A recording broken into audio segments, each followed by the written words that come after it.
최근에 두피 문신인데 선을 그어서 하는 두피 문신이 있다라고 해서 이게 신기술이냐라고 환자분들도 물어보시고 심지어 이제 외국에 있는 의사들도 저한테 많이 물어보세요.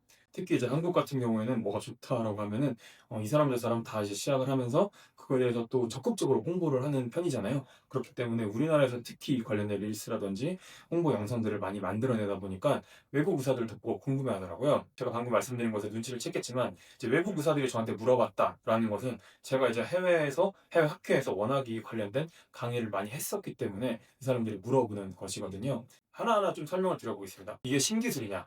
아닙니다.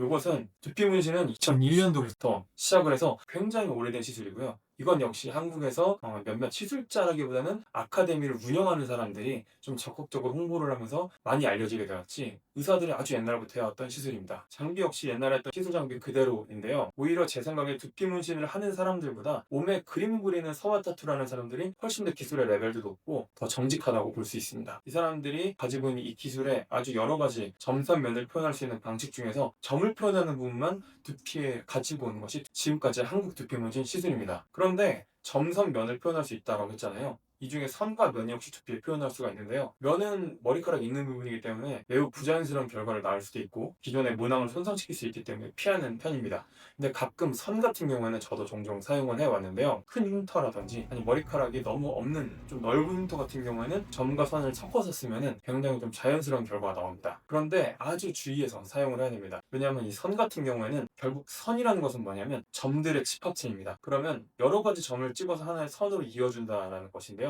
그러면 그 선 중에서 어떤 한 점 부분만 번지더라도 선이 결국 시간이 지나서 선이 아니게 됩니다. 울퉁불퉁한 선이 되게 되는 거죠. 그러면 얼룩이 점 하나 찍었을 때 점이 커지는 것보다 선이 울퉁불퉁해지면 그건 정말 부자연스럽습니다. 그런데 놀랍게도 제가 그 선을 긋는 홍보 영상들을 보게 되면 약간 조심스럽습니다만 그 확대된 영상을 보면 선을 쭉 긋고 있는 걸 보여주는데 이미 번지고 있습니다. 근데 왜 선처럼 보이느냐? 시술 당일에는 선을 그은 부분이 말 그대로 색소가 들어간 길이에요. 상처가 생긴 거죠. 그럼 그 길이 제일 도드라져 있습니다. 근데 그 밑으로 들어가 있는 색소들은 이미 슥슥슥슥 번지면서 선이 그어지면 시간이 지날수록 이건 더 번지게 될 거고 제일 표면에 있는 상처는 아물면서 이 색소들 역시 각질과 같이 떨어져 나가게 되면 이후에는 그 밑에 있는 색소만 남게 되거든요. 그러면 시술 당일에는 마치 선처럼 보였던 것들이 며칠만 지나도 얼룩덜룩하게 보이게 되는 것이죠. 이게 너무 위험한 부분입니다. 그래서 이 기술이야말로 불가능한 것은 아니지만 매우 경험이 많은 사람이 정말 조심해서 해야 됩니다. 바늘로 한다면 바늘의 왕복 운동 속도를 매우 느리게 해서 색소가 번지지 않게 엄격하게 깊이 조절을 해가면서 시술을 해야 되고요. 놀랍게도 이 바늘의 속도는 색소의 점성에 따라도 달라질 수 있지만 사람의 두께에 따라서 다 다르게 조절해야 됩니다. 그만큼 어렵다는 거죠. 그리고 만약에 같은 사람일지라도 오늘은 컨디션이 좀 안 좋아서 약간 염증 기운이 있다면 그것만으로도 달라질 수가 있습니다. 그래서 아주 위험한 시술이라고 볼 수 있어요. 실제로 제가 이렇게 저 같은 경우는 2022년도 그러니까 지금으로부터 4년 전에 이미 이런 시술을 1년 반 2년 정도를 해오면서 쌓여있는 많은 케이스들을 가지고 파나마에서 열린 전 세계 모발이식 학회에서 라이닝 테크닉이라고 하는 주제로 발표를 한 적이 있습니다. 그래서 굉장히 그때 많은 의사들이 흥미로워했었고 내용물을 가지고 2023년에는 인도에 가서도 강의를 했었고요.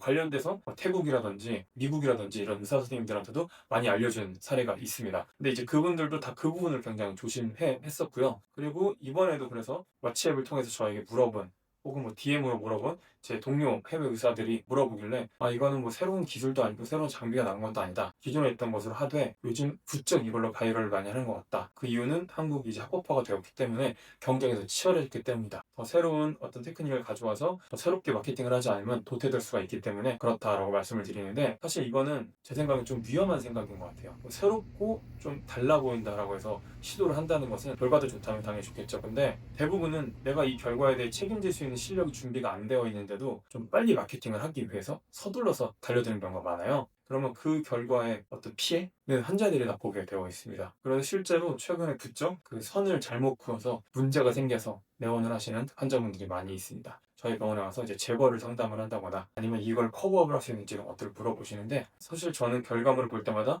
굉장히 좀 놀랍기도 하고 그리고 환자분들이 또 착하신 분들이 많기 때문에 그걸 컴플레인을 강력하게 못 하시더라고요. 이거는 만약에 컴플레인 하나만 제대로 어떤 분이 하시면 바로 문을 닫을 수 있는 상황인데 왜 그렇게 위험한 마케팅을 하는지 저는 잘 이해는 되지 않습니다만, 그래서 꼭 이제 당부드리고 싶은 것은 시술자를 알아볼 때에도 정말 결과물이 여러 사람들한테 해본 것인지, 그리고 그 영상 안에서 보여주는 것도 정말 선 주변으로 하나도 번지지 않고 잘 선이 그어지고 있는지. 근데 사실 생각을 해보세요. 선을 어떤 분은 밑머리 전체에다가 선을 다 긋더라고요. 근데 그렇게 되면 선이 최소한 뭐 1000개 이상은 될 텐데요. 그 1000개가 모두 다 하나도 번지지 않을까요? 근데 만약에 하나라도 번지면 굉장히 어색할 것입니다. 아주 미세한 점들을 수천 개를 찍었는데 그 중에 한두 개가 약간 번졌다라고 하면은 그 점 자체가 워낙 작기 때문에 크게 보이진 않아요. 그리고 실제로 우리 머리카락도 어떤 건 조금 굵고 어떤 건 좀 작습니다. 삭발을 하고 보면. 그런데 그런 차이 정도는 그래서 자연스러운 불규칙함으로 인지할 수도 있는데요. 근데 선 자체가 울퉁불퉁해지면은 그거는 그렇게 인지할 수가 없어요.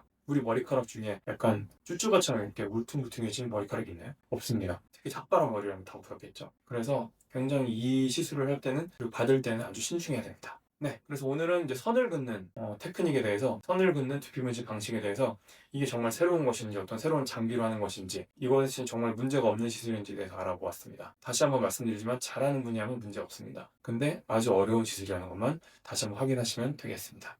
네, 오늘도 두피문신 시술과 모발이식 수술을 열심히 하고 있는 청담 문태자 여러분의 이인재 원장이었습니다. 감사합니다.